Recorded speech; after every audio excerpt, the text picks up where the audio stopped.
Hi friends, ఈరోజు మన ఛానల్లో ప్లఫీగా ఆమ్లెట్ ఎలా చేయాలో చూద్దామండి. ఆమ్లెటే కదా అనుకోకండి, కొన్ని టిప్స్ ఉన్నాయి. ఈ టిప్స్ మీరు కూడా ఫాలో అవ్వండి.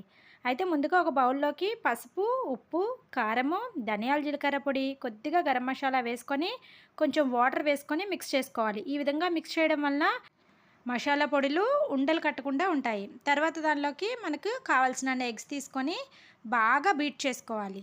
బీట్ చేయడం కూడా చాలా టైం బీట్ చేయాలండి. బీట్ చేస్తేనే ఆమ్లెట్ అనేది చాలా ప్లఫీగా వస్తుంది. చూసారా, మనం వాటర్ వేసి కలపడం వలన అస్సలు కారం కానీ మసాలా పొడి కానీ ఈ విధంగా ఉండలు కట్టకుండా వస్తుంది.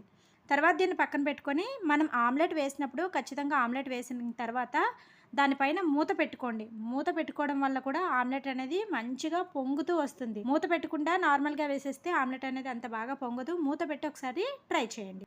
ఇలాంటి మరెన్నో టిప్స్ కోసం please subscribe our channel. Thank you for watching.